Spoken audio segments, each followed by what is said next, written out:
Yo soy Agustín Gordillo. En realidad mi nombre completo es Agustín Alberto Gordillo, pero hace años que dejé de usar el Alberto y la A.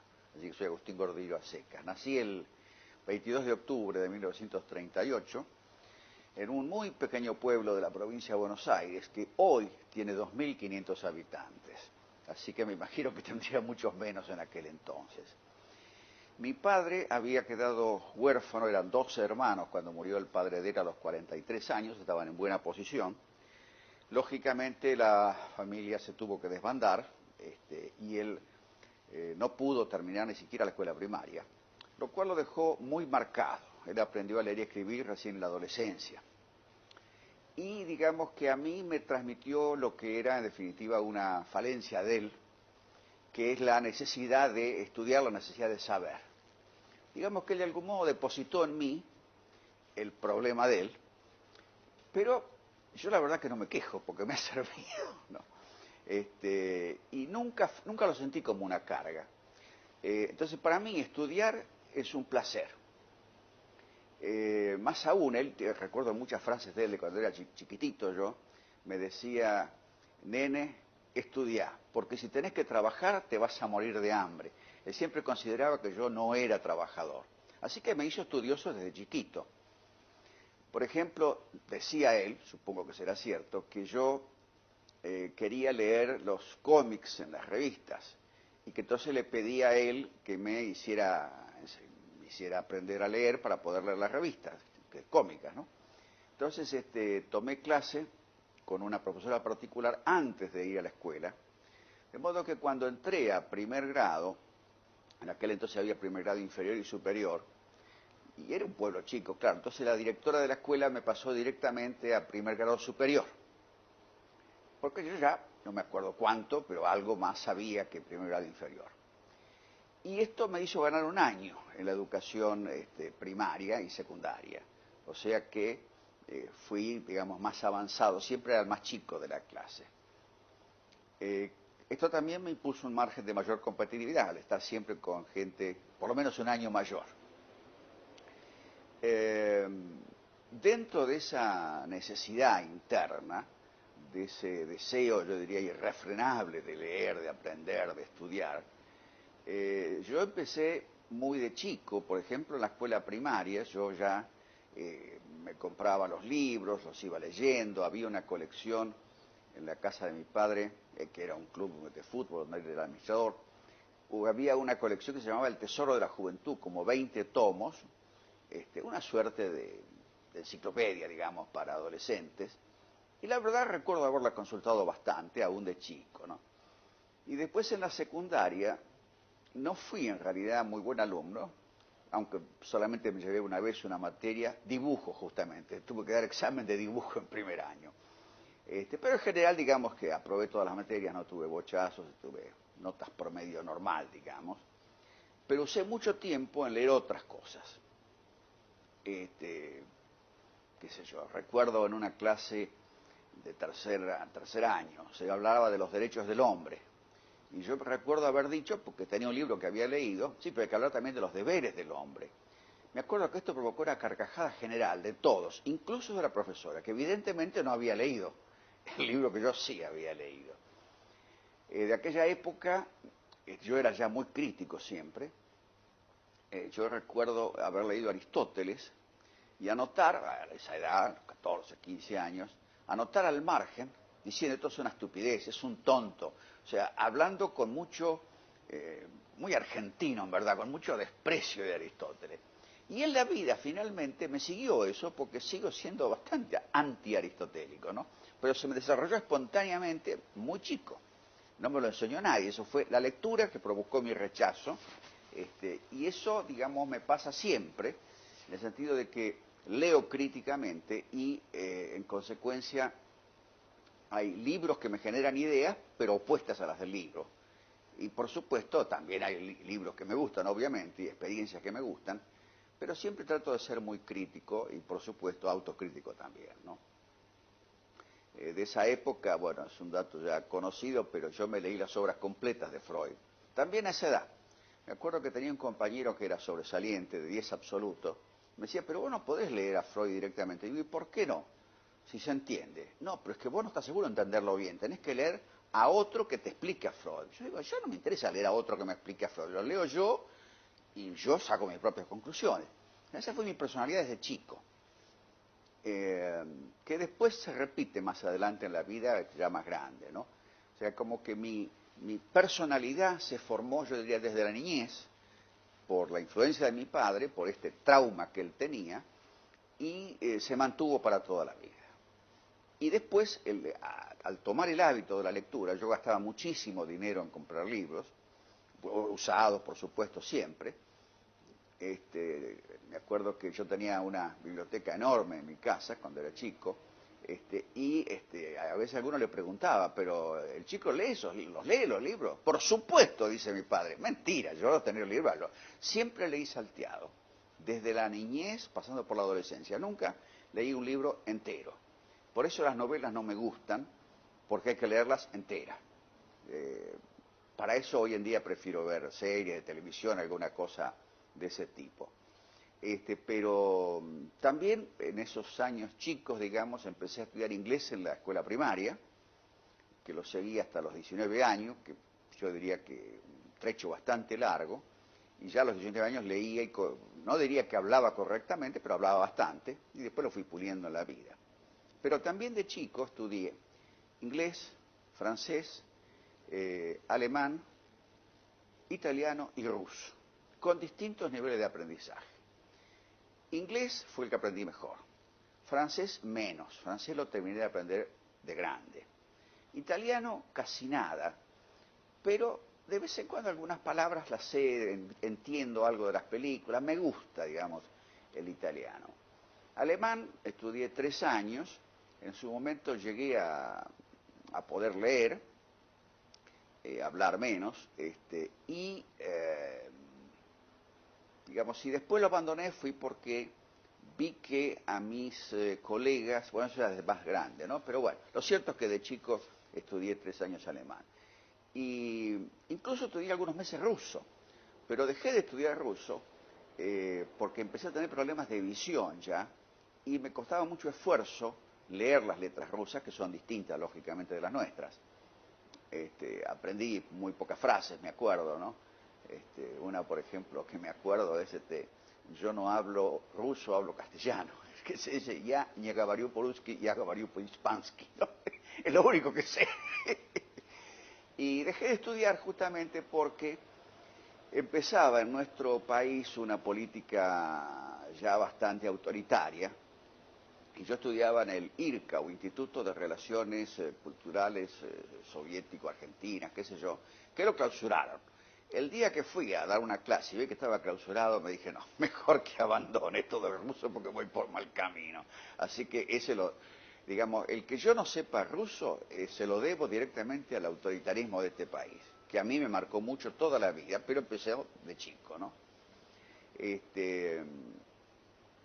Políticamente mi padre nunca me dijo nada. Descubrí de grande que él había pertenecido a un partido democrático, y que tenía grandes convicciones democráticas. Y yo, en cambio, de niño tenía simpatía por el gobierno peronista. ¿Por qué? Porque era un niño y porque había un sistema de propaganda oficial muy intenso, ¿no? Mi padre jamás me dijo una palabra, simplemente asentía nada más, pero tampoco me seguía la conversación, ¿no? Y después yo diría que el momento más curioso de mi vida joven es cuando termino la escuela secundaria y cuando me preparo para elegir carrera. Porque había en aquel entonces en la Universidad de Buenos Aires un instituto de formación docente, no me acuerdo cómo se llamaba, eran otras épocas, y lo orientaban a uno sobre qué carrera. Se fui al instituto, me hicieron durante 2 días enteros toda clase de test, de pruebas, de números, de letras, de dibujos, ya ni me acuerdo, pero sí sé que estuve 2 días enteros haciendo test. Y al final me hace la devolución el director del instituto. Por eso digo, son otras épocas, hoy sería imposible, ¿no? Con la cantidad de gente. Y el director me dice, para mi enorme sorpresa, que tengo una gran capacidad para las matemáticas. Le dije, las odio, y una gran capacidad para la arquitectura. Digo, ni loco, ¿y de dónde saca eso? Le digo. Bueno, él me explica por qué yo había resuelto una secuencia matemática bien, una secuencia matemática difícil, digamos, ¿no? Con números totalmente distintos. Bueno, yo aparentemente la había resuelto bien. Y en los dibujos había mostrado una buena percepción de la forma, etcétera. Con lo cual, yo después siempre tengo, no ya un cambio de vocación, pero me gusta mucho todo lo que es arquitectura. Y me gusta hacer cosas, jugar con el espacio, con la distancia, con las formas. O sea que algo de eso tenía razón el hombre, ¿no? Muchas veces con los arquitectos me peleo siempre porque tengo otra idea. Pero lo cierto es que yo le digo, no, ni loco voy a hacer esas dos cosas. ¿Y usted qué tenía pensado? Y yo pensaba estudiar, dice, o Derecho, o Historia, o Filosofía. Bueno, dice, puede estudiar cualquiera de las tres, no tiene ningún impedimento. Nada que yo haya encontrado me permite decirle que no las estudie. Así que estudie lo que quiera, que le va a ir bien, ¿no? Ahora, el punto culminante de esa etapa no es ahí, sino que en virtud de esa entrevista yo ya decido, por razones estrictamente económicas, mi familia era muy pobre, entonces yo decido estudiar Derecho porque pensaba que tanto letras como filosofía iba a ser más difícil ganarme la vida. Entonces mi idea era un poco ingenua, que iba a estudiar primero Derecho y después Filosofía, pero finalmente decidí por Derecho primero. Y estaba estudiando en quinto año de la escuela secundaria un libro de introducción al Derecho. Leía todos los días 2 horas, porque sabía que el cambio de la secundaria a la universitaria era un cambio fuerte, importante. Un día se me para al lado, yo estaba estudiando, siempre estudiaba en el bar de mi padre, donde yo trabajaba con él, trabajé hasta que me recibí en realidad, y trabajé desde los 4 años con mi padre, ¿no? Y por supuesto a la medida de lo que son los años, ¿no? Pero se me para al lado un señor muy trajeado, muy abogado, y me pregunta afectuosamente, pero con toda la pinta de abogado, ¿no? Un hombre que tendría unos 50 años. Me dice, ¿qué estás haciendo, nene? Le digo, estoy estudiando. Entonces le cuento todo, porque bla, bla, bla, bla. Me dice, ¿querés que te dé un consejo, pibe? Yo digo, sí, cómo no. Mirá, en la facultad no solo no te enseñan, sino que te enseñan lo que no es. Así que no cometas el error de estudiar. Recibite lo más pronto posible, lanciate todas las materias, estudia la mitad de las bolillas como máximo, y eso sí que te queden claro. Cuando te recibiste no sabes absolutamente nada, entonces ahí tenés que empezar, en serio. Dice, no creas que la universidad es el lugar para aprender, se aprende después. Y la verdad, yo hice ese consejo, me recibí muy pronto, me recibí en 2 años y 8 meses, lo cual implica que no estudié bien, y tenía yo ya resuelto casi desde el comienzo ser profesor. ¿Por qué? Y no sé, será esa argentinada, ¿no? Entonces, mi carrera en la Facultad de Derecho fue ver de qué materia yo iba a ser profesor. Una cosa absurda, porque debería estudiar más, pero tenía presente el otro consejo. Y como tenía mucha personalidad, desde chico, muy, muy fuerte, muy crítico, yo no dudaba de mi potencialidad para enseñar lo que todavía no había aprendido ni estaba aprendiendo. A medida que fueron pasando las materias, primero me interesó derecho político, dije va a ser derecho político, entonces empecé a leer un poco de derecho político al margen de la carrera, después constitucional, después finanzas, y como la última que di fue administrativo, pues administrativo me quedé. Yo creo que si hubiera habido más materia, capaz que cambiaba de materia nuevamente. La carrera, digamos, no solo me hizo recibir muy temprano, sino que ahí vino un consejo de mi padre que fue absolutamente crucial. Yo me recibí, no me acuerdo ahora bien, pero a los 19 o a los 20 años, porque llevaba 1 ganado desde la primaria y al recibirme en 2 años y 3/4, obviamente me recibí joven. Y mi padre me dio un consejo clave. Mi madre, por ejemplo, se inclinaba a que yo trabajara, porque lógicamente iba a ayudar a la familia. Mi padre me dijo, mira, si vos seguís con el nivel de gastos modesto que tenés ahora, yo te mantengo hasta los 25 años. Ahora, vos fíjate que si empezás a trabajar cuando tengas 25 años, va a ser lo mismo que te hayas recibido a los 25 o a los 20. En cambio, si ahora seguís estudiando, vas a hacer una diferencia. Ese consejo fue clave, porque realmente seguí estudiando. Lo primero que hice fue empezar, en realidad lo empecé antes de recibirme, que se podía, la carrera docente. Había un curso que se llamaba de docencia libre, lo empecé con Rafael Bielsa. El último año de la universidad empecé la carrera docente con esta docencia libre con Bielsa. Y el año siguiente de recibirme hice la tesis.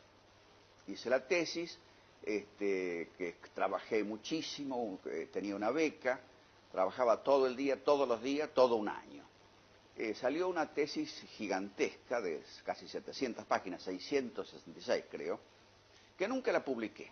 ¿Por qué? Porque era mala. ¿Y por qué era mala? Porque yo había tratado de quedar bien con el jurado, de mostrarles cuánto había estudiado. Y cuando veo el resultado, por supuesto saqué sobresaliente, felicitado, recomendado al premio facultad, o sea, el objetivo ese lo conseguí, impresionar al jurado. Pero el que no me impresioné fui yo. Yo dije, no, acá me equivoqué. Cuando veo la obra y tengo ya el premio, incluso lo sometí en aquel entonces a una editorial, me lo rechazó. Y ahí me di cuenta que tenían razón en el rechazo. Entonces digo, no, tengo que cambiar radicalmente. Y lo que hice fue volver a, digamos, por así decirlo, que fui toda la vida. O sea, a estudiar de cosas puntuales, sin ningún orden predeterminado. O sea, el tema que me interesaba, pues lo estudiaba. Y empecé yo diría sin un plan preconcebido, empecé a estudiar cada punto en profundidad, con el objetivo de escribirlo y publicarlo. Por eso que empecé a publicar enseguida. Mi primer libro, La Introducción al Derecho Administrativo, lo publiqué en 1962. Yo tenía 22 años, creo, en ese momento, o tal vez un poco más. Todavía estaba soltero, me acuerdo.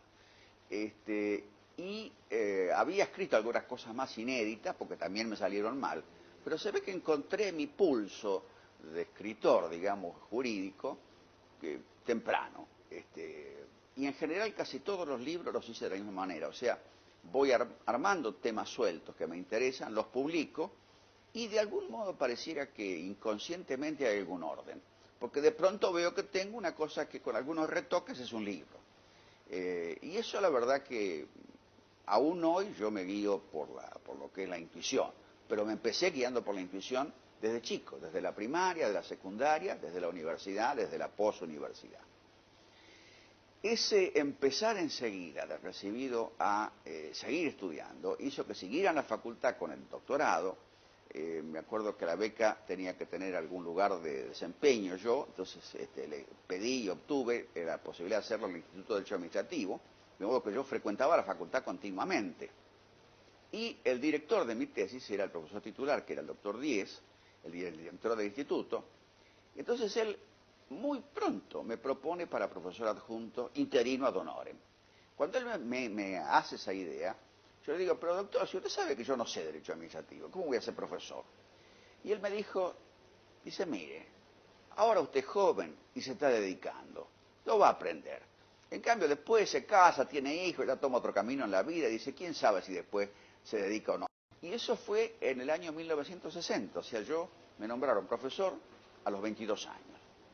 Como estaba con todo el empuje y como realmente tenía la vocación, daba unos cursos que había en aquel entonces que se llamaban de promoción sin examen, y yo daba 2 cursos simultáneos, uno a la mañana y uno a la noche.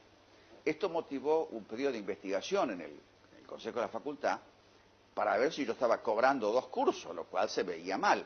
Yo estaba dictando 2 cursos y no cobraba ninguno de los 2, porque era interino ad honorem, ¿no? Pero digamos que ya de entrada empecé fuerte, con mucha potencia, con mucha intensidad. Por supuesto, ser profesor me obligó, lógicamente, a estudiar en más profundidad. Yo diría que los primeros años de ser profesor no me sirvieron de mucho ni a mí ni a mis alumnos, porque yo lo que hacía era recoger lo que estaba en los libros, preparar un apunte y darlo.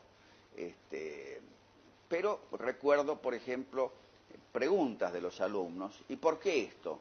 Y yo no tenía una respuesta, entonces una clasificación que hacía Díez, que era el director del instituto. Entonces le pregunto a él, ¿por qué esto? ¿Por qué esta clasificación? Y él me dice, y porque la doctrina lo da. Y yo me di cuenta que eso no era una respuesta satisfactoria, era un argumento de pura autoridad. Entonces ahí empecé con más crítica todavía y me di cuenta de que esto de dar el programa no servía. Entonces a partir de ahí me dediqué a dar cosas puntuales, las cosas que yo realmente tenía más estudiadas. Y empecé a dar los libros míos. Yo hice un libro en el 62, La Introducción al Derecho. En el 63 saqué 2 libros, El Acto Administrativo y Estudios de Derecho Administrativo. En el 64 saqué la primera edición de Procedimiento Administrativo. En el 66 saqué la segunda edición de la Introducción, saqué un libro de Empresas del Estado, saqué un libro de Derecho Administrativo de la Economía. O sea que en pocos años escribí muchos libros. Y más o menos seguí siempre escribiendo mucho, solo que como yo me guiaba siempre por el gusto, por lo que tenía ganas de hacer, tuve épocas que no tenía ganas de hacer y pues no escribía. Tuve épocas medio malas, como el gobierno militar, en la cual francamente escribí menos también, escribí más en el exterior y escribí más obras no jurídicas, quizá porque era esa vieja duda entre letras, derecho y filosofía y letras, finalmente lo terminé juntando, porque de entrada una profesora, primero conseguí un trabajo en poco tiempo, en el año 61, entré a la Procuración del Tesoro de la Nación. Yo tenía 21 años. Allí conocí a una profesora de Filosofía del Derecho, de quien soy muy amigo. Yo diría que es la persona que, aparte de mi padre, es la segunda gran influencia, si no la primera, vamos a ver. Si no la segunda, digo, o si no la tercera. Bueno, ella me dijo, mira, si vos te vas a dedicar a una materia concreta, tenés que saber filosofía del derecho, tenés que saber teoría general del derecho. Porque si no, tu libro va a ser una recopilación de jurisprudencia, de doctrina y de leyes, sin una concepción que le dé base. Y ella, me acuerdo, me dio el ejemplo de derecho penal. Y me dice, ¿vos sabés por qué Soler, que la última edición fue del año 40 y tanto, se estudia todavía Soler, 30 años después, cuando ya está todo modificado el Código Penal? Porque Soler tenía teoría general del derecho. Y el libro tal, me menciona un autor contemporáneo, un libro importante, me dice, el libro tal, ¿sabés por qué se va a dejar de leer cuando él se muera? Y porque es meramente una recopilación de jurisprudencia, doctrina, no tiene una idea base, central del derecho. Y ella hizo mucho más que decirme esto. Yo le acepté el criterio, yo siempre acepté consejos que me gustaban. Entonces ella me puso en contacto con un profesor Rabosi, que era amigo de ella, le explicó la situación y él me tomó como alumno peripatético. Estuve durante 15 días yendo con él a todos los lados que él hacía, escuchándole las clases, pero básicamente él me iba explicando, me iba haciendo comprar algunas pequeñas cosas, pero básicamente me explicaba todo el día durante 15 días, lo que él pensaba que era lo básico de la filosofía del derecho. Y eso, perdón, de la teoría general del derecho.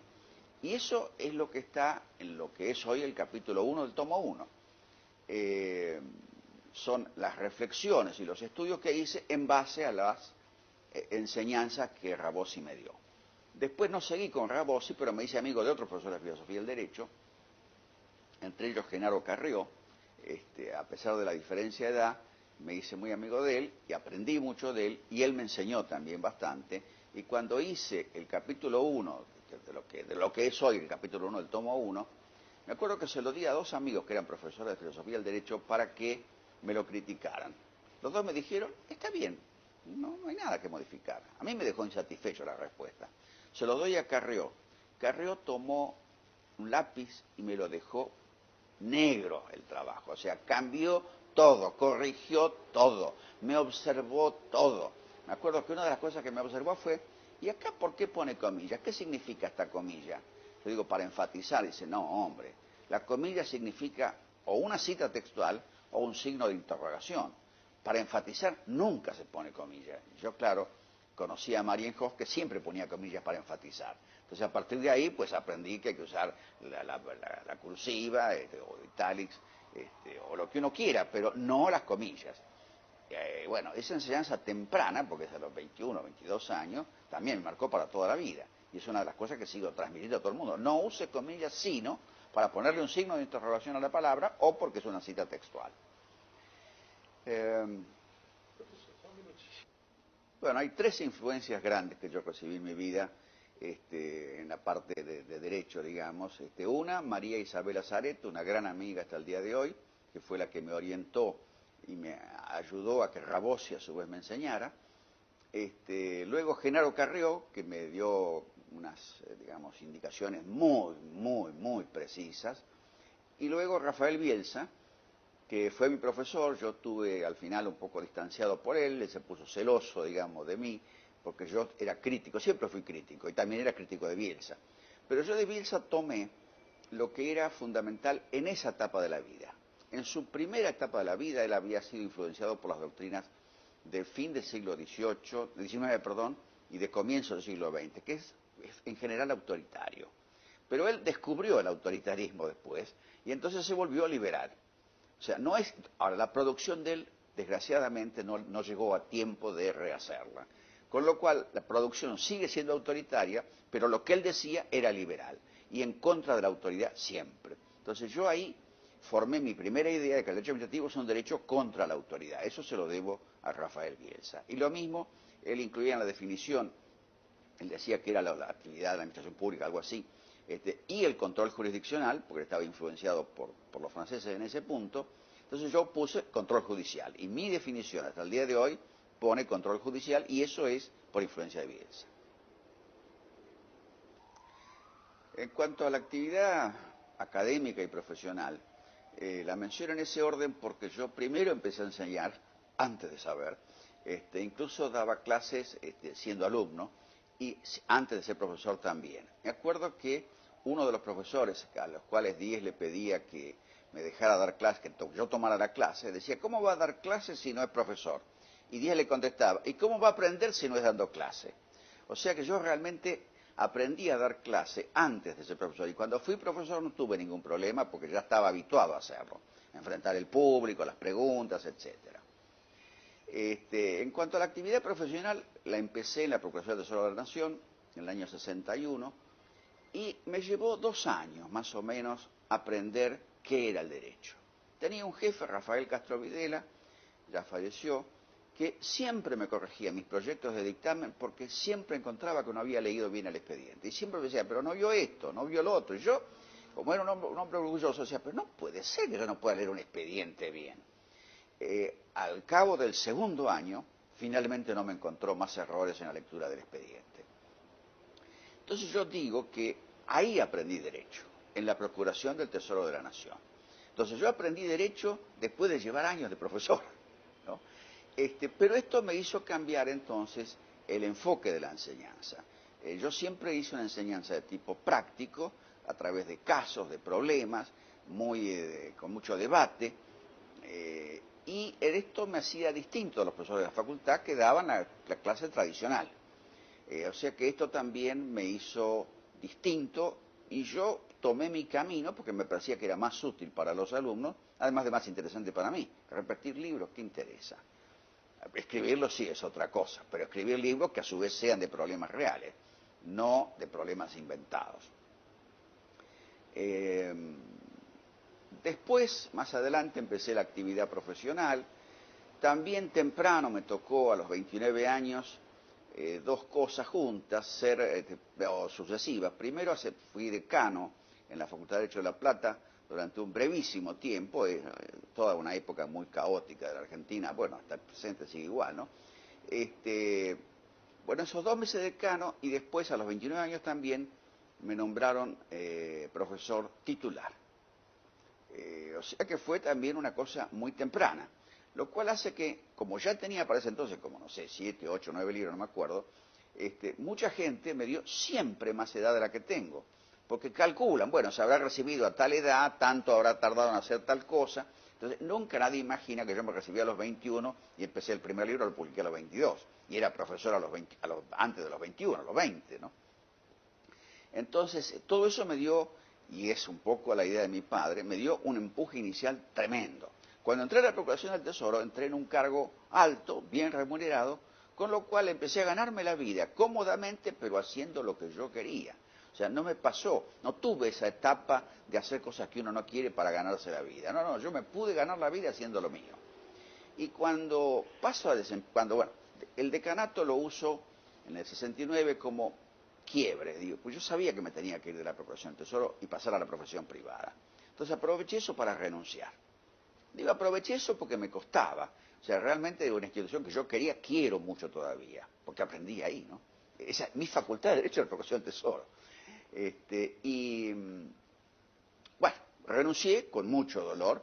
Me acuerdo que aproveché una excusa porque nos cambiaban de categoría, y entonces, bueno, esto implicaba que no perdía sueldo, pero sí bajaba un poco el cargo. Entonces digo, no, esto no lo acepto. Agarré y me fui, pero porque me quería ir, ¿no?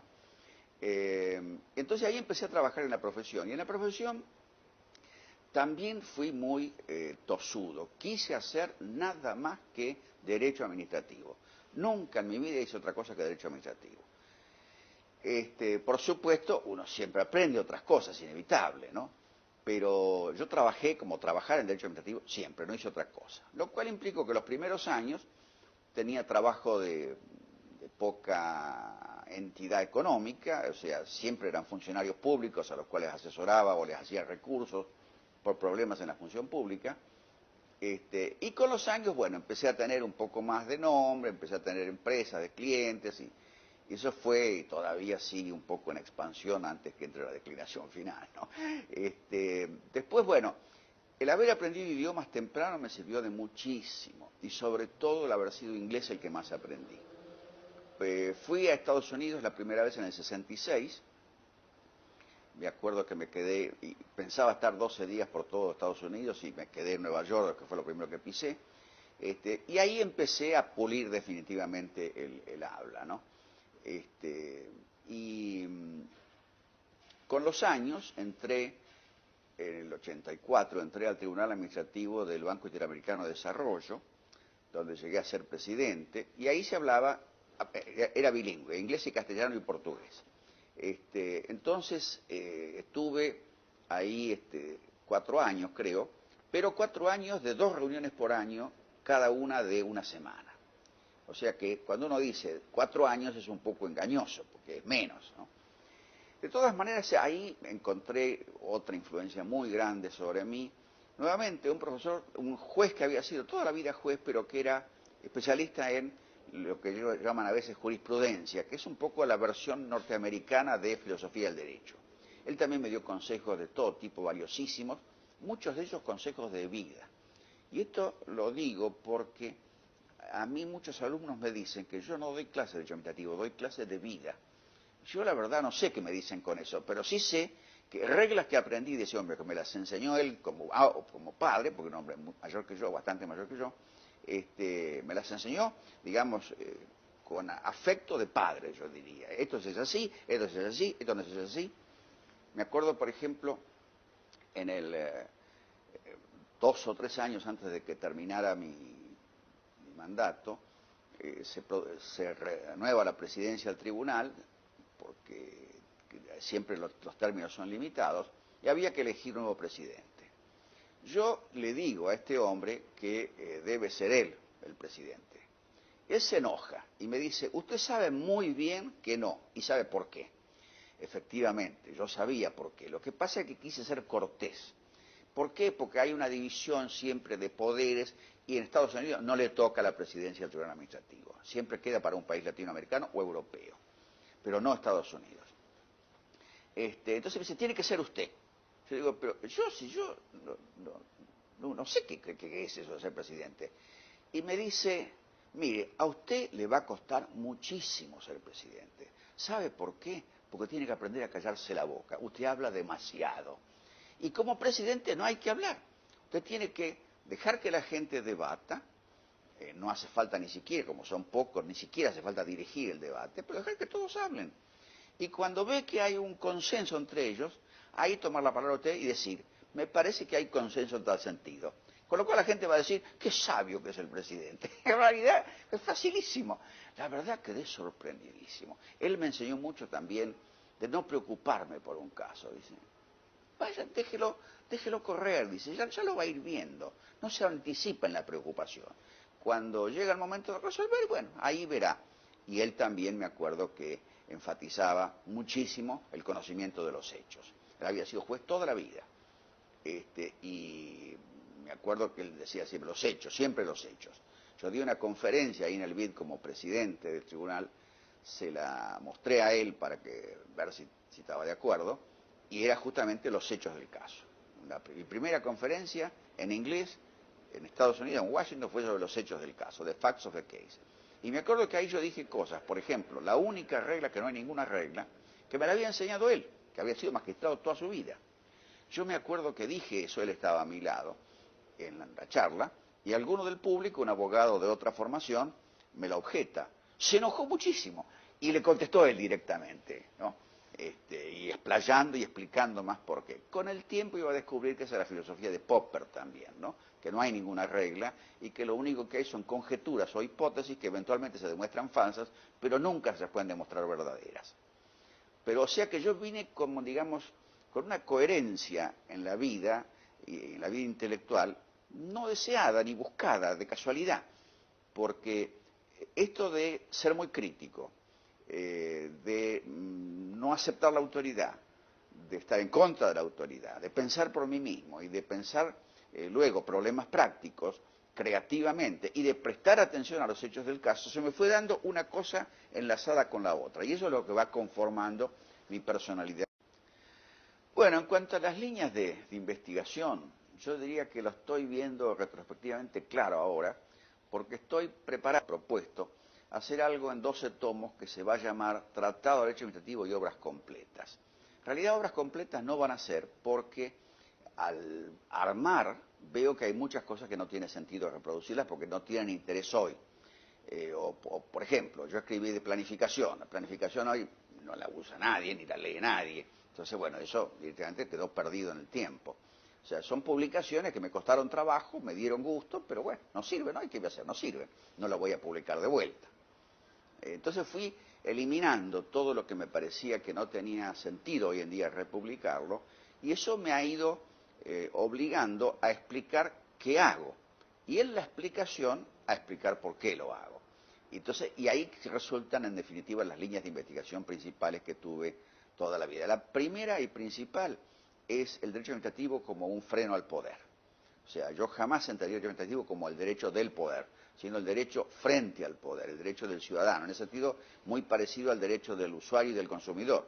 Por eso el tomo 2 del derecho del tratado mío, le cambié el título y le puse la defensa del usuario y del consumidor, perdón, del usuario y del administrado. Pero hasta este pequeño desliz, decir el consumidor, muestra el paralelo de cómo la gente que hace derecho consumidor enfoca la protección del consumidor frente al que provee los servicios, y yo lo mismo hago en derecho administrativo, la protección del administrado frente a quien le provee la administración, ¿no? Por supuesto, en eso van también el poder legislativo y el poder judicial, como abogado que soy, y bueno, es capital. O sea, para mí es el más importante de los tres poderes, porque es el que hace justicia, que es lo que a mí me interesa, o por lo menos me dice cuál es el derecho. En eso me ayudó también haber estado en tribunales internacionales. Yo estuve hasta ahora en total 6, estoy en 2 ahora solamente, y ya no voy a volver más sobre eso, aunque estoy en tribunales arbitrales en Argentina con sede, con las normas de la Cámara de Comercio Internacional de París. Pero digamos, la lucha contra el poder es uno de mis leitmotivs principales. Ahora, por supuesto, yo estuve del lado de la administración, pero ahí también fue la tutela del particular lo que aprendí en la Procuración del Tesoro de la Nación, ¿no? Después, en los tribunales internacionales aprendí también a hacer justicia, pero es lo mismo, es el débil, son los funcionarios que están contra la organización. Pero digamos, como juez, ya la opinión tiene que ser más imparcial, pero la tarea en definitiva es casi la misma. Y ahora como árbitro, son cuestiones o entre empresas privadas o entre empresas y el Estado, bueno, ahí sí ya tengo que buscar un equilibrio, ¿no? Pero es una experiencia muy reciente de mi vida. La segunda gran línea fue la filosofía.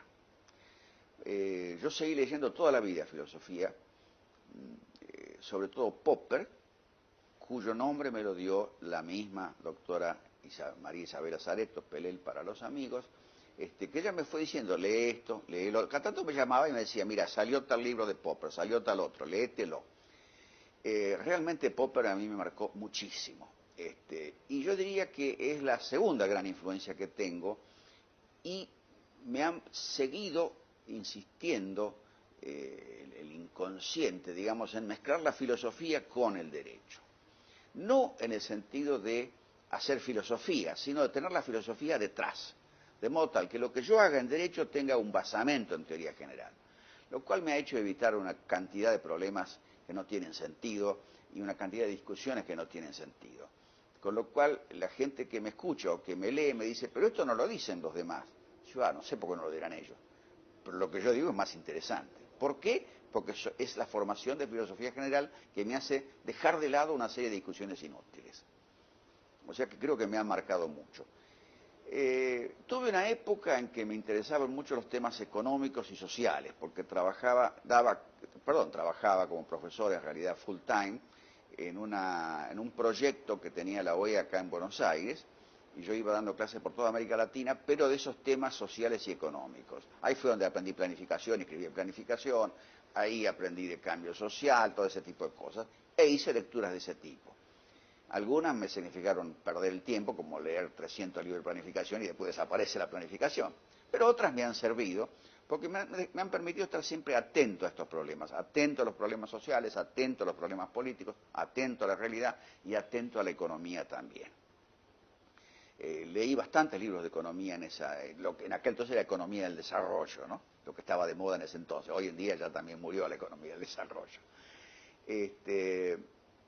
Y la otra, digamos, preocupación que tuve fue hacer una cosa coherente, que quizás es lo más difícil, ser coherente consigo mismo y con los ideales que uno tiene a través de la vida, y coherente con la práctica profesional, la práctica académica y la enseñanza, que todo tenga, digamos, una misma explicación. Y digamos, hoy en día estoy trabajando en esos 12 tomos, donde va a quedar, digamos, compendiado, por así decir, todo mi pensamiento en la actualidad. Ahora, dentro de ese todo mi pensamiento, incluyo, por ejemplo, las primeras ediciones. La primera edición de la Introducción al Derecho Administrativo. ¿Por qué? Porque ahí se ve un estadio anterior de mi formación actual. Por ejemplo, ahí se ve, es un enfoque más bien kelseniano. No, perdón, kelseniano, pero con allá algunos agregados míos. Después abandoné el kelseniano, me hice más bien partidario de que el derecho son tres elementos. Primero, los hechos; segundo, la valoración; tercero, la norma. Y que si uno no ve bien los hechos, no sirve para nada lo que uno hace. Luego que uno ve bien los hechos, el juicio de valor. El juicio de valor puede ser la justicia, es deseable que sea la justicia, pero no siempre puede ser la justicia. Ya está el dilema desde los romanos, es decir, fiat justitia pereat mundo, hacer justicia aunque perezca el mundo. No, eso es un disparate. Con lo cual uno a veces hace no lo que es justo, sino lo que es necesario, o lo que es posible, o lo que es conveniente, y ese juicio de valor hay que formarlo sobre los hechos del caso. Y recién después uno pasa a ver el derecho. Y ve si el derecho le permite esa hipótesis que tiene, encontrar cómo fundarla en el derecho. Y ahí recuerdo un juez norteamericano que decía, y me lo contó este profesor americano, o este juez americano, un buen juez, dice, tiene que siempre poder hallar en derecho la solución justa. O sea, el derecho siempre permite la solución, lo que pasa es que hay que buscarla. Y hay que buscarla en base a qué, bueno, a los hechos y un juicio de valor. Pero siempre se puede encontrar la solución justa. Esto lleva también a que haya una diferencia, que yo lo explico constantemente a quienes me quieran escuchar, entre lo que son los fundamentos de una decisión reales, los fundamentos reales de una decisión, y los fundamentos explicitados en el acto. Son distintos. Yo en toda mi vida siempre escuché, hice e intervine en discusiones en las cuales se discutían determinadas cosas, y luego en el fallo o en el acto salen otros, salen ¿qué? Los argumentos normales, lo que a la gente se le ocurre. Entonces yo siempre digo, y esto es una línea de investigación permanente de mí, cuidado con los fallos. Una posible respuesta fácil sería, mire, no lea los fallos.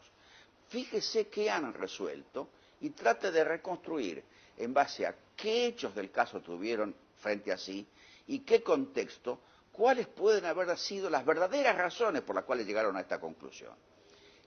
No lo lea primero, después sí, en todo caso, haga el contraste. Yo recuerdo un fallo que yo recomiendo en la introducción al derecho, no al derecho técnico, sino introducción al derecho, que saqué hace pocos años, se llama The Scotch Whisky Association, en que se discutía si una etiqueta violaba o no el derecho de propiedad de una marca de whisky. El whisky era un whisky inglés, Ballantine, escocés, perdón, y el otro whisky, el que estaba acusado de competencia desleal, era un whisky argentino. Bueno, entonces el camarista que hace el voto, primero, se ve que le gustó el tema. Entonces lo toma con humor y empieza a decir, este era mi tema. Así que lo investigué profundamente, dice. Fui por todas las licorerías de Buenos Aires a ver bien cómo era el tema. No dice, me tomé todo el whisky del mundo, pero casi se entiende, ¿no? Y hace una larguísima exposición sobre, digamos, qué es cada whisky, qué dice la etiqueta, qué no dice la etiqueta. Y cuando termina la exposición de los hechos, para mí está clarísimo, no hay ningún tipo de competencia posible entre el whisky argentino y el whisky escocés. La verdad, si uno le pregunta a un chico, le va a decir lo mismo, aunque tenga la etiqueta igual, uno pregunta, ¿y este cuál es, el bueno o el malo? Pero cuando termina la exposición de los hechos, yo digo, voy a ver el final, cómo resolvió. Resuelven esto que le digo, que no hay competencia. Y después, por curiosidad, entro a leer la fundamentación. No tenía nada que ver. Hablaba de patentes, de esto, del otro. No estaba mal, pero la respuesta la daba el sentido común, no el derecho. Esto me ha pasado infinidad de veces. Acá hubo un caso, por ejemplo, que todavía se sigue comentando, el del plan Bonex. La Corte dictó un fallo en su momento larguísimo, muy argumentado. Pero digamos, el plan Bonex fue un viernes y un lunes. Un viernes se hiperrecalienta la economía. Yo estoy en una asociación empresaria en ese momento y oigo a un empresario decir que había colocado 150 millones de dólares en call por el fin de semana a una tasa del 950% anual. Eso es recalentamiento brutal de la economía. El lunes aparece un decreto de necesidad y urgencia que congela todos los depósitos y los da bonos, el Bonex famoso. Entonces yo digo, esto no requiere ningún desarrollo jurídico, simplemente era indispensable cortar eso. Indispensable, punto. La economía se venía abajo con ese tipo de tasas. Entonces yo, la verdad, el decreto del plan Bonex, el fallo del plan Bonex, nunca me interesó demasiado leerlo. ¿Por qué? Porque la respuesta para mí era obvia. ¿Para qué voy a perder tiempo en ver cómo lo argumentan? Si la respuesta es obvia y única, no hay sino única respuesta posible. Esto me ayudó mucho en la vida, me hace ganar mucho tiempo. Una vez yo di una conferencia, estaban dos adjuntos míos, y yo contaba los fallos más excepcionales de los últimos tiempos. Y cité gran cantidad de casos. Cuando termino de hablar, una de mis adjuntas me dice, ¿cómo haces para leer tantos casos? Y el otro adjunto le dice, si lo acaba de decir, no los lee. Entonces esto me permite, yo pongo, para mí un caso es cuál es la solución frente a qué problema. Y eso sí lo voy acumulando. Por supuesto, a veces leo fallos, leo bastante fallos, no puedo evitarlo, pero es como una cosa medio al final. Primero viene el razonamiento crítico, tratar de develar yo si la solución es esa, por qué se dictó, y si es buena o si es mala, si me gusta o no me gusta, después veré los fundamentos. Pero no es parte del trabajo intelectual que yo hago, sino es un redondeo. Así como al hacer un fallo, después se escribe, bueno, yo también, después de tener una conclusión, después leo el fallo antes de escribir. Por supuesto no puedo escribir sobre el fallo sin haberlo leído, más bien. Pero eso es una cosa de relleno, al final de todo. Entonces yo tengo de ahí un método de investigación que es primero escribir lo que se me ocurre, trabajar en eso hasta terminarlo y recién después empezar con lo que se llama marco teórico de ese punto que escribí. No hacer el marco teórico primero, porque entonces ¿qué pasa? Uno estudia primero todo lo que hay y después no se le ocurre nada. En cambio, si uno sin estudiar escribe algo y después se fija que han dicho los demás, bueno, siempre le queda algo propio, aunque muchas cosas las hayan dicho otros y no tenga que poner, bueno, esto lo dijo fulano, esto lo dijo mengano, o estoy en contra o a favor de sutano. Queda el tema del futuro. a mí el futuro siempre me interesó. Me dice, pero ¿cómo le interesa el futuro si no lo puede saber? Bueno, que no sé por qué. Tanto que el segundo capítulo de mi primer tomo se llama desde hace muchísimos años Pasado, Presente y Futuro del Derecho Administrativo.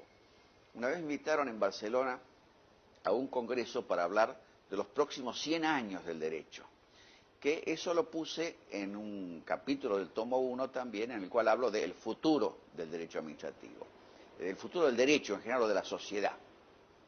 Yo digo, por ejemplo, va a haber más cárceles, va a haber más gente presa, lo cual se va cumpliendo, y va a ser más necesario cada vez actualizarse tecnológicamente y seguir aprendiendo cada vez más. El que se queda atrás pierde. Ese yo diría sería el principal consejo que yo le doy a los jóvenes de hoy. Mire, estudie siempre, hasta el día que se muera, porque siempre, y no se quede atrás en la tecnología. Yo suelo decir, algunos me lo dicen en chiste, de que yo insisto que hay que saber inglés y saber computación. Y la verdad creo que es así, hay que saber inglés porque gran cantidad de las novedades aparecen en inglés. Después se traducen, sí, después de 2 o 3 años. Y además se traduce ¿qué? Lo que les interesa a los editores traducir. Por ejemplo, yo encontré cosas muy importantes en Canadá y los libros canadienses no están traducidos al castellano ni en ningún idioma, están solamente en inglés o en francés según el caso. Entonces, para mí, el inglés me permite enterarme a tiempo de qué pasa en el mundo, y no a través de los diarios solamente, sino también de los diarios extranjeros, diarios como el Financial Times, diarios serios, digamos, el New York Times, y de los libros que van saliendo. Yo recuerdo una vez en Estados Unidos estaba en una librería queriendo comprar un libro, y el hombre me dice, no, ni idea, se fija, no está. Digo, pero se apareció hace 6 meses, le digo yo. Dice, bueno, 6 meses es una vida. Acá los libros desaparecen del mercado en mucho menos que 6 meses. Con lo cual, mucho de mis viajes a Estados Unidos o a Europa, cuando voy, es para comprar libros. Porque sé que después no aparece el libro, que no lo compro en ese momento. Con lo cual, gasto una fortuna en cada viaje y gasto una fortuna también en transporte aéreo porque tengo que abrir con acceso de equipaje siempre, ¿no? Pero la mayor parte de mis libros las compro siempre afuera directamente. Libros extranjeros en Argentina no compro, porque viajo mucho, gracias a Dios, bueno, ahora ya un poco menos, y entonces me los traigo de afuera siempre, los que me interesan. Esto me ha permitido estar siempre más adelantado que otros colegas, que no hacen lo mismo. O porque trabajan mucho en la profesión, hay algunos que son excelentes, pero a su vez tienen un estudio, por ejemplo, un gran amigo mío, Mayral, que es un hombre brillante, Mayral se llama, bueno, él tiene el estudio más grande de América Latina, con 600 personas trabajando. Bueno, claro, eso es otro mundo, otra vida, no es la que yo conozco, ¿no? Yo en el estudio, por ejemplo, en este momento no tengo ni siquiera un abogado. O sea, yo ya trabajo solamente con abogados que me traen asuntos. ¿Y me traen para qué? Para que yo revise lo que ellos hicieron y eventualmente lo firme. O sea que la especialización constante y creciente, en definitiva, es lo que permite después tener holgura en la vida económica, social, financiera, política. Yo tengo la situación de, a partir de la pobreza total, que más o menos estoy, yo diría, clase media alta. Estoy en el percentil los 5 puntos primeros del ingreso. No en el punto 1, sino en el punto 5, ¿no? Pero, digamos, tengo una posición privilegiada gracias a que mi padre me puso esta maquinita, esta necesidad de aprender. Y yo a los discípulos míos o de posgrado ahora, siempre les digo, yo quisiera que usted se vaya con un motorcito propio de acá, que tenga un impulso propio. Entonces yo los empujo mucho a publicar notas a fallo, a hacer artículos, se los corrijo, los publico, y con esos alumnos que han hecho ese proceso, tengo 2 revistas que me las hacen ellos. Yo figuro como director, pero me las hacen en realidad colegas jóvenes que mi consigna ha sido, sigan enseñando. Al que trae un trabajo, ayúdenlo con la crítica a que el trabajo sea bueno. Y esto lo hacen. Entonces yo recibo un trabajo, se lo paso a ellos. Y le digo al que me da el trabajo, mire, ellos van a decidir. Lo consulté en la editorial, qué les parecía el cambio. En vez de invitar a personas conocidas, que siempre, digamos, parece lo normal, ¿no? Publiqué cosas de gente desconocida, pero con un cierto control de calidad. A una persona muy conocida uno no le puede controlar la calidad, es él y punto, el nombre ya publica. Me dijeron, bueno, vamos a ver, 8 o 10 meses después hicieron, porque es una empresa de suscriptores de la revista, para ver qué pensaban del cambio. Estaban todos de acuerdo. ¿Por qué? Porque los artículos eran mejores. Entonces, en lugar de leer a alguien conocido un artículo con generalidades, leían a un desconocido con cosas buenas. Esto lleva a que, claro, los que hacen esas publicaciones a veces me terminan citando mucho a mí. ¿Pero en qué me citan mucho? Me citan mucho en el método, en la administración paralela, la introducción al derecho, no tanto en derecho administrativo. En derecho administrativo sí, pero se dan cuenta que esto otro es lo más fundamental. Y la introducción al derecho, por ejemplo, que es en definitiva es una filosofía del derecho, yo la pongo como fundamental hoy en día para los alumnos, y creo que es lo que realmente hay que trabajar más, ¿no?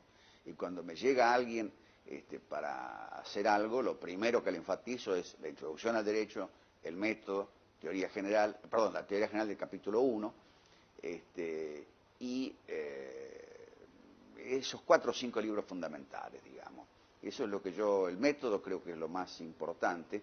Y en el método está esto que yo decía antes, de primero escribir, primero pensar, y recién después investigar. Porque es la única forma de tener ideas propias. Y a su vez, para investigar, yo sugiero seguir por caminos que no sean los trillados. Por ejemplo, no hoy en día ya estoy más hecho, pero durante varias décadas, yo lo que tenía primero escrito y corregido, y ya no se me ocurría nada más sobre el punto, agarraba primero un libro alemán, Forshoff, y estudiaba detenidamente, a lo mejor eran 2 líneas que tenía o 3, pero detenidamente, de modo tal de estar seguro de que ese libro no iba a tener que verlo otra vez nunca en mi vida por haberlo citado apuradamente. Y modificaba mi trabajo con lo poco que encontraba en Forshoff. Y ponía, bueno, como bien dijo Forshoff, o en contra Forshoff, lo que fuera. Luego pasaba a un inglés. ¿Por qué un inglés? Porque igual que los alemanes es un derecho muy diferente al nuestro. Por lo tanto, seguía luego con un francés, un italiano, un francés, un italiano o un español, al final dejaba los españoles. Y al último de todo, los argentinos y los latinoamericanos. ¿Por qué al último de todo? Porque es lo que está más cerca, es lo que está más, por así decir, contaminado recíprocamente por la historia. Lo otro es lo que viene, mi idea más sistemas diferentes que me hacen pensar, bueno, finalmente bajo.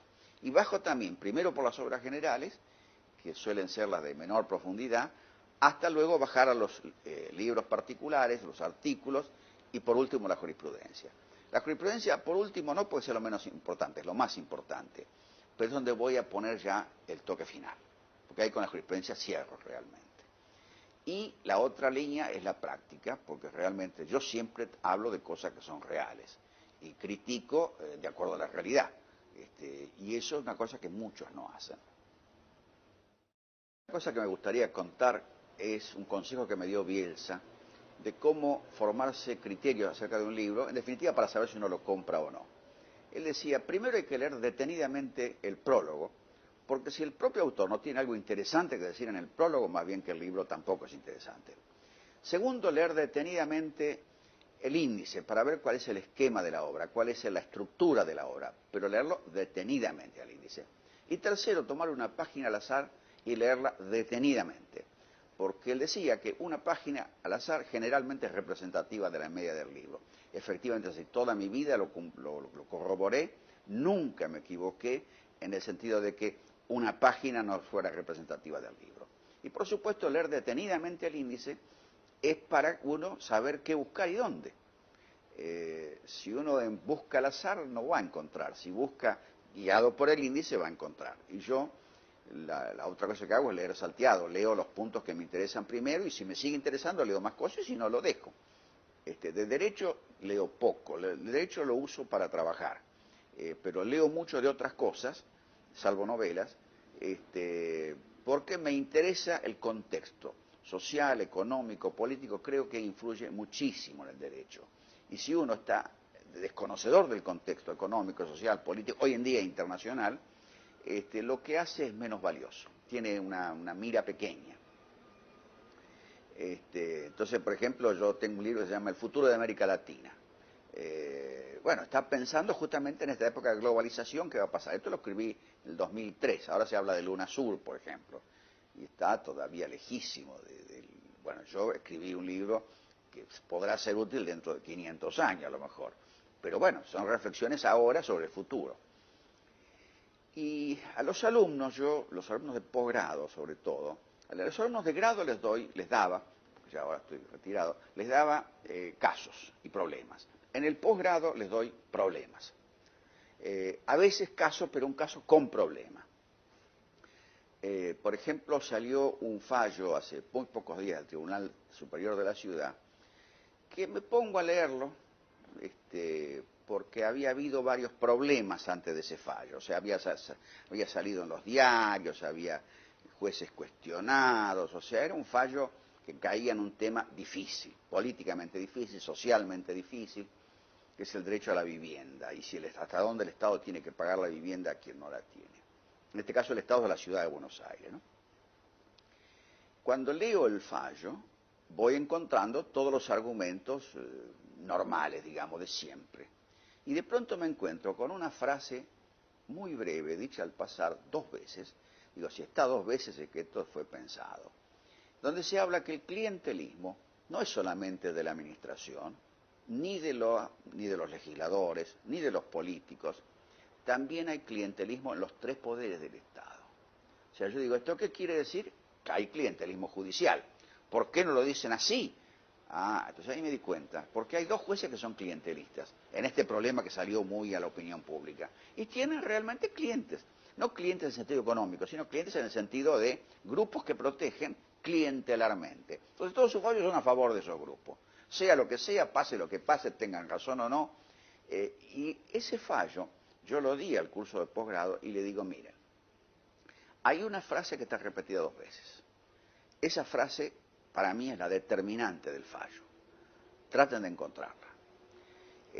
Bueno, empezaron dando tumbos para todos lados y me mandaban mails, somos 3 docentes, yo di mis 2 clases, que son las únicas que doy, ellos dan las demás. Pero yo contesto los mails, no todos, sino los que me interesan. Entonces empiezan a mandar mails con posibles soluciones. Y yo voy diciendo, no, esta no es, con copia todo, ¿no? No, esta tampoco por esto y por esto, no, se fijó mal en tal cosa, hasta que finalmente uno la invoca con el clientelismo, pero lo resuelve mal. Le digo, no, escúcheme, usted no sabe qué es clientelismo. Estudie primero qué es clientelismo y después... Y finalmente llegaron a la solución, se las comenté, entonces contestando mails. Y yo escribo mucho, largo escribo. Y en uno de los mails le pongo, con humor, yo siempre trato de usar el humor, le pongo, bueno, la facultad se preocupa por los bolsillos de ustedes, porque son cursos pagos, ¿no? Le digo, además de recibir las clases de los profesores que están dictando las clases, reciben los mails míos, todo por el mismo precio. Y realmente estoy fascinado con esto, porque entonces trabajo con total libertad, cuando tengo ganas, cuando me siento bien y no tengo que estar a la hora tal desgañitándome frente a un curso que ya no tengo ganas de hacerlo, ¿no? Tampoco me gusta ya dar conferencias porque pienso que es una etapa ya cumplida. Entonces, a la edad que tengo, y tengo que dedicar las energías más focalizadamente a algo. Entonces, por eso, al exterior también ya voy menos, estoy yendo nada más que a Ginebra y a Grecia. No sé si Grecia después de esto seguirá o no. Ahí hay una organización europea de derecho público que tiene un tribunal administrativo del cual soy uno de los 3 jueces. Y en Ginebra soy juez de la OIT, del Tribunal Administrativo de la OIT, ¿no? Son los únicos viajes que ahora he resuelto hacer. Y no sé si no los dejaré también. ¿Por qué? Bueno, porque me queda menos tiempo. Y ese menos tiempo lo quiero aprovechar mejor. ¿Cómo mejor? Y bueno, trabajando, lógicamente siempre ganarse la vida, y escribiendo, que es la otra cosa que puede quedar, digamos, si uno es muy optimista, como legado. Aunque yo no soy muy optimista porque creo que francamente nadie lee después, lo que no se murió ya nadie.